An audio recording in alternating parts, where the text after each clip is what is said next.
साध संगत जी, प्रेम से कहना धन निरंकार जी।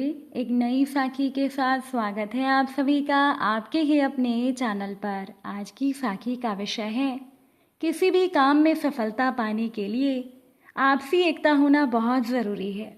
चलिए सुनते हैं आज की ये साखी। साध संगत जी, किसी जंगल में एक शेर रहता था जिससे सभी पशु पक्षी बहुत डरते थे। शेर रोज किसी एक जानवर को मारकर अपना पेट भरता था। उसी जंगल में खरगोश, कछुआ, हिरण और बंदर ये चारों पक्के और सच्चे दोस्त थे जो हमेशा हर जानवर की मदद करने को तैयार रहते थे। एक दिन एक भेड़िया उस जंगल में आ पहुंचा। रास्ते में उसे एक भालू मिला। भालू ने उसको जंगल के सारे कायदे कानून बताए कि यहाँ का राजा शेर रोज एक जानवर को मार कर खाता है, उससे बच कर रहना। चालाक भेड़िए ने सोचा, शेर से मित्रता करके उसका हितैषी बनकर उसका दिल जीतना चाहिए, इससे मेरी जान तो बच जाएगी। अब भेड़िया शेर की गुफा में गया और सोए हुए शेर के पास बैठ गया। शेर जब नींद से जागा तो भेड़िए को खाने को उद्धत हुआ। भेड़िए ने कहा, महाराज, पशु लोक से पशु देवता ने आपकी सेवा के लिए मुझे भेजा है। अब आपको शिकार पर जाने की ज़रूरत नहीं। आज से आपको मैं एक शिकार लाकर दूंगा। अब शेर ने भेड़िए की बात मान ली। भेड़िए ने जंगल में ये ढिंढोरा पिटवाया कि मैं पशु लोक से राजा शेर का सेवक बनकर आया हूँ। प्रतिदिन जंगल के राजा की भूख मिटाने के लिए एक प्राणी मेरे साथ चलेगा। जंगल के सभी जानवर डर गए और भेड़िए की बात मानने को तैयार हो गए। अब शेर के पास जाने के क्रम में एक दिन खरगोश की बारी आ गई और भेड़िया उसे ले जाने लगा। तभी खरगोश के मित्र हिरण, बंदर और कछुआ भी वहां आ गए और उसके साथ जाने की जिद करने लगे। शेर के सामने पहुंचकर चारों ने बारी बारी अपनी बात शेर से कही। सबसे पहले खरगोश बोला, महाराज, आज मैं आपका भोजन हूँ। कछुआ बोला, नहीं महाराज, आप अकेले खरगोश को मत खाइएगा, मुझे भी खा लीजिएगा। तभी बंदर कहने लगा, महाराज, इन तीनों को छोड़िए, मैं बड़ा हूँ, मुझे अपना भोजन बना लीजिए। इतने में हिरण बोल पड़ा, महाराज, इन तीनों को छोड़ दीजिए, मैं अकेला ही इन तीनों के बराबर हूँ, आप मुझे अपना शिकार बना लीजिए। भेड़िया ये सब सुन रहा था। उसने कहा, महाराज, देर ना करें, इन चारों की बातों में ना आए, एक ही झटके में इनको मारकर अपनी भूख मिटाएं। तभी शेर ने चारों को अपने पास बुलाया और कहने लगा, मैं तुम्हारी सच्ची एकता, मित्रता और त्याग देखकर बहुत खुश हूँ। ये कहकर शेर ने भेड़िए को अपना शिकार बना लिया। साध संगत जी, किसी भी काम में सफलता के लिए आपसी एकता का होना बहुत ज़रूरी है। एकता के लिए चाहिए आपसी स्नेह और विश्वास। स्नेह के आधार से ही सहयोगी बन पाते हैं। सहयोगी बनने के लिए अपने को मिटाना पड़ता है, मतलब अपने पुराने संस्कारों को मिटाना होता है। इसलिए आप हमेशा ज़रूरतमंद की सहायता करते रहें, क्योंकि एकता में बहुत शक्ति है। एक बार की बात है कि बनगिरी के घने जंगल में एक उन्मुक्त हाथी ने भारी उत्पात मचा रखा था। वो हाथी अपनी ताकत के नशे में चूर होने के कारण किसी को कुछ नहीं समझता था। बनगिरी में ही एक पेड़ पर एक चिड़िया और चिड़े का एक छोटा सा सुखी संसार था। चिड़िया अंडों पर बैठी अपने नन्हे नन्हे प्यारे बच्चों के निकलने के सुनहरे सपने देखती रहती। अब एक दिन वो हाथी गरजता हुआ, चिंघाड़ता हुआ, पेड़ों को तोड़ता हुआ उसी ओर आया। देखते ही देखते उस हाथी ने चिड़िया के घोंसले वाला पेड़ भी तोड़ दिया। चिड़िया का घोंसला नीचे आ गिरा, उसके अंडे टूट गए और ऊपर से हाथी का पैर उस पर पड़ गया। चिड़िया और चिड़ा चीखने चिल्लाने के अलावा और कुछ भी नहीं कर पाए। हाथी के जाने के बाद चिड़िया जोर जोर से रोने लगी। तभी वहाँ पर कठफोड़वी आई। वो चिड़िया की अच्छी मित्र थी।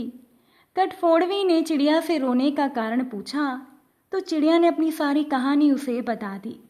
कठफोड़वी बोली, इस प्रकार रोने से कुछ भी नहीं होगा। उस हाथी को सबक सिखाने के लिए हमें कुछ करना होगा। चिड़िया ने निराशा दिखाई, कहने लगी, हम छोटे मोटे जीव उस बलशाली हाथी से कैसे टक्कर ले सकते हैं। अब कठफोड़वी ने चिड़िया को समझाया कि 1 और 1 मिलकर 11 बनते हैं। हम अपनी शक्तियाँ जोड़ेंगे। चिड़िया ने पूछा, वो कैसे? कठफोड़वी बोली, मेरा एक मित्र है जिसका नाम है भंवरा, हम उससे सलाह करके आते हैं। चिड़िया और कठफोड़वी भंवरे से मिली। भंवरा गुनगुनाया कि ये तो बहुत बुरा हुआ। भंवरा कहने लगा, मेरा एक मेंढक मित्र है, आओ उससे सहायता मांगते हैं। साध संगत जी, अब तीनों उस सरोवर के किनारे पहुंचे जहां पर मेंढक रहता था। भंवरे ने मेंढक को सारी बात बताई। मेंढक भर्राए हुए स्वर में बोला, आप लोग धैर्य से यहीं पर मेरा इंतज़ार करिएगा, मैं गहरे पानी में बैठकर सोचता हूँ। ऐसा कहकर मेंढक जल में कूद गया। लगभग 1 घंटे के बाद वो पानी से बाहर आया तो मेंढक की आंखें चमक रही थी। वो कहने लगा, दोस्तों, उस हत्यारे हाथी को नष्ट करने की मेरे दिमाग में एक बहुत अच्छी योजना आई है, उसमें सभी का योगदान होगा। अब मेंढक ने जैसे ही अपनी योजना बताई, सब खुश हो गए। योजना सचमुच ही बहुत अद्भुत थी। मेंढक ने दोबारा बारी बारी सबको अपना अपना काम समझा दिया। कुछ ही दूरी पर वो उन्मुक्त हाथी तोड़ फोड़ मचाकर और पेट भरकर कोपलों वाली शिखाएं खाकर मस्ती में झूम रहा था। अब पहला काम भंवरे का था। भंवरा हाथी के पास जाकर उसके कानों में मधुर राग गुंजाने लगा। राग सुनकर हाथी मस्त होकर आंखें बंद करके झूमने लगा। तभी कठफोड़वी ने अपना काम कर दिखाया। वो आई और अपनी सुई जैसी नुकीली चोंच से उसने तेजी से हाथी की दोनों आंखें बींध डाली। हाथी की आंखें फूट गई।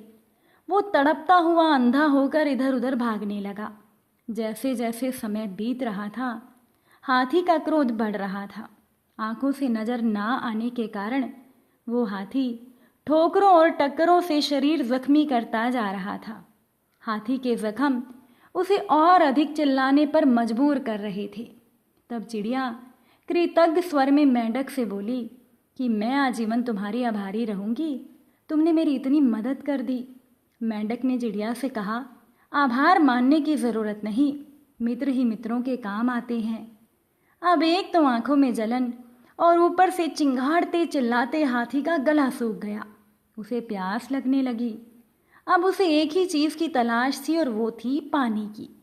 मेंढक ने अपने बहुत से बंधु बांधवों को इकट्ठा किया और उन्हें ले जाकर दूर बहुत बड़े गड्ढे के किनारे बैठकर टर्राने के लिए कहा। सभी मेंढक आवाज़ करने लगे।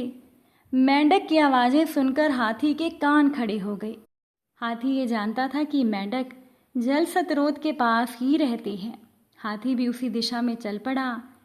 अब तो मेंढकों की आवाज़ें तेज होती जा रही थी। प्यासा हाथी और तेजी से भागने लगा। अब जैसे ही हाथी उस गड्ढे के नज़दीक पहुंचा, मेंढकों ने अपना पूरा जोर लगाकर टर्राना शुरू कर दिया। हाथी आगे बढ़ा और विशाल पत्थर की तरह गड्ढे में गिर गया, जहां उसके प्राण पखेरु उड़ते हुए देर ना लगी। इस प्रकार उस अहंकार में डूबे हुए हाथी का अंत हुआ। साध संगत जी, एकता में बहुत बल है और अहंकारी का देर सवेर अंत होता ही है। अगर आज की ये साखी आपको अच्छी लगी हो तो वीडियो को शेयर ज़रूर कीजिएगा। आप सभी से फिर मुलाकात होगी नई साखी और नए विचारों के साथ। साध संगत जी प्यार से कहना, धन निरंकार।